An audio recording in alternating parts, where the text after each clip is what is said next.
پلازا را میبینیم، دیگه جایا را بسیار زیباتر و بهتر از اینا، اما در دوران سابقش دیگه واقعا سیلو یک چیز دیگه بود. اینجا هم دوستان عزیز علامه گندم است، میبینین اینه، باشه براتون زوم کنم. این نماد گندم منظور از این سیلو هست دوستان عزیز. تا سیلو تا بالا باغای پغمان تا شاه دوشمشیره تا هر جای افتخار میکنه، غرور میکنه با چنین داشته ها. اما باز وقتی که یاد آدم میاد که همچین بناهای عظیم ساخته شده، تخریب شده و حال استفاده نمیشه، باز یک ذره جگر آدم خون میکنه دیگه. دوستان عزیز در بین پارک هستیم، از بین پارک دیگه دوستان عزیز این زرد که میبینین اینی غرفه سیلوز کنه، نان داره، رود داره، چندین نوع رود هست. این هم دروازه سیلوز کابل سیلو دولتی شرکت که انشالله یک روز دوستان عزیز از این سلام نازنینان چطور هستین؟ انشالله که خوب و صحتمند باشین. واو دوستان ماشاءالله به این ساختمانایی که در کابل آباد شده، ماشاءالله و هزار ماشاءالله که این نمود زیبایی کابل کشیدن و هنوزم چی میگن در حال ساز از بسیاریشون و کابل دیگه در حال پیشرفت است. نمود یک شهر دوستان عزیز، مردمش، نظمش، همین ساختمان ها و همین جاده ها میسازد.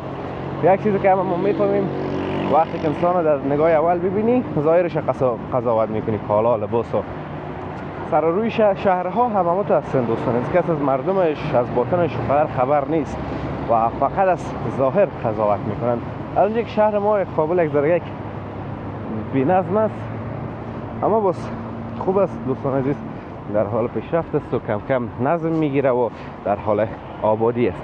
این طرف دوستان عزیز فرش فروشی ها است و عیار را دوستان عزیز بگویم در کجا هستیم. البته شاید در تامنایل دیده باشین و حتما تایتل خواندین.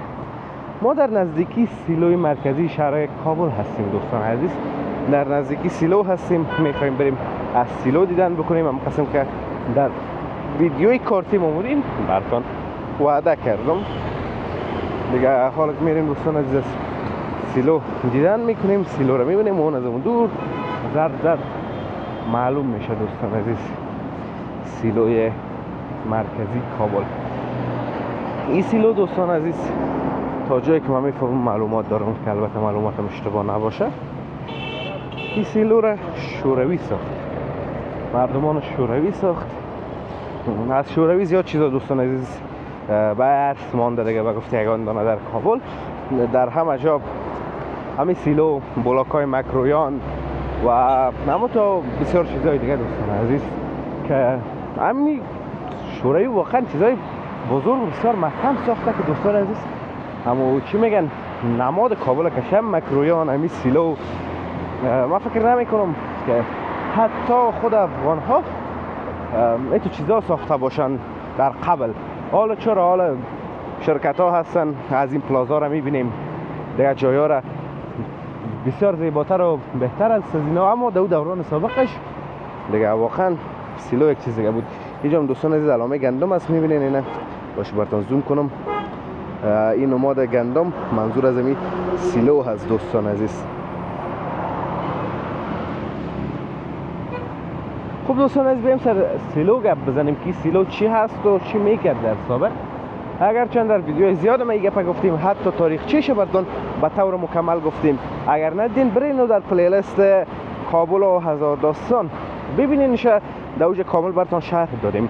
اما بازم میگم دوستان عزیز سیلو وقتی که آباد شد این تماما امی مراکز دولتی را، وزارت خانه ها را نان میداد. منظور از این که نان همیشه پخته میشد و از همیشه میرفت و به تامخانه ارجاع میرسید. بعدا در اثر جنگ های داخلی سیلو به چپاول رفت. از طرف کی؟ از طرف این مردم خود ما. ایران نه شوروی کرد، نه امریکایی ها کرد، نه هیچ کس. مردم خود ما زدن چورو چپاول کردن. دوستان عزیز هر افغان که وقت میای نمادای کابل میبینم، از نوبرجه کابل گرفته تا سیلو تا بالا باغای پغمان تا شاه دوشمشیره تا هر جای افتخار میکنه، غرور میکنه با چنین داشته ها. اما باز وقتی که یاد آدم میاد که همچین بناهای عظیم ساخته شده، تخریب شده و حال استفاده نمیشه، بازی یک ذره جگر آدم خون میکنه دیگه. دوستان عزیز در بین پارک هستیم، از بین پارک دیگه کم کم میبریم این طرف هم. دوستان عزیز یک شیک کوچک است، حوزه کوچک است با بیاری درخت ها.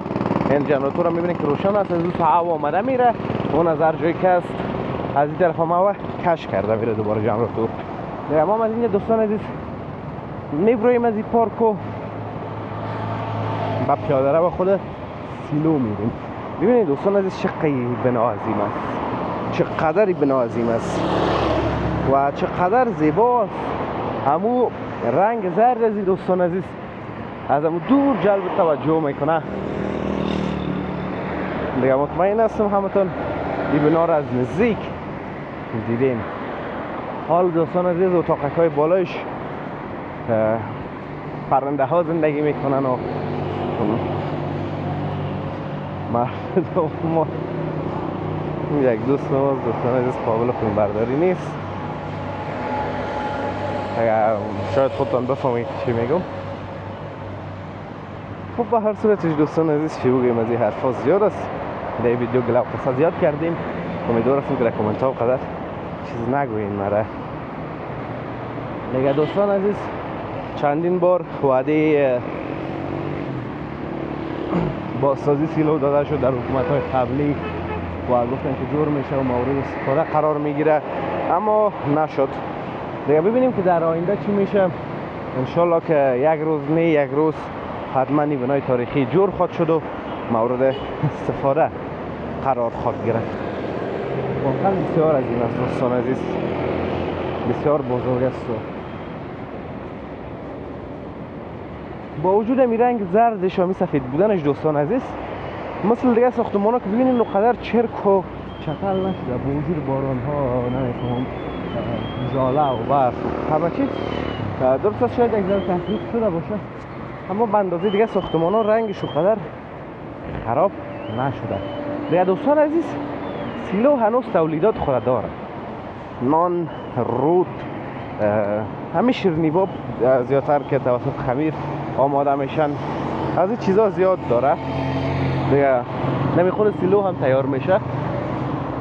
از این قسمت هم سیلو رو ببینید دوستان عزیز، چه یک جای زیباست، چقدر بزرگ است دیگه. عرفه دارد سیلو دوستان عزیز، مردم با زیاد نانش و امیرودش خوش دارن و میخرن. طرف دوستان عزیز اون کندنکاری شده دیگه، ببینید چی جور میشه و چی میکننش. کابل گفتم دوستان عزیز در حال ساخت ساز است، از هر طرف ساخت ساز شده میره دیگه، در حال آبادی پیشرفت است. اینی غرفه سیلوز دوستان عزیز، اینی زردک میبینین، اینی غرفه سیلوز کنه، نان داره، رود داره، چندین نوع رود هاست. اینی هم دروازه سیلوز در کابل سیلو دولتی شرکت که انشالله یک روز دوستان عزیز از این سازه های کشور دوباره استفاده شود و مردم بتانن از این مستفید شوند. همین شرکت ها دوستان زمینی ها که جور شوند، شما فکر کنین چقدر افغان ها صاحب کار میشن نمی شرکت ها کار کنن. همین جوان های مکال از بیکاری مینال کلش تاثیر از این چیز هست.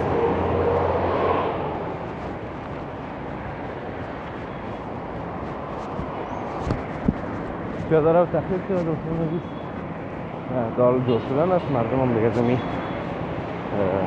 سرک حرم زنه میرن، از بغل سرک رفت آمد میکنن. خب دوستان عزیز امیدوارم از ویدیو خوش آمده باشه، از ویدیو لذت برده باشین. ویدیو را لایک کنین، در کانال همچنان سابسکرایب کنین تا ویدیوهای بعدی همه خانه با الله متعال میسپارم. روزگار خوب و خوش داشته باشین و در پناه الله متعال باشین. الله حافظ و مددگار همه تان.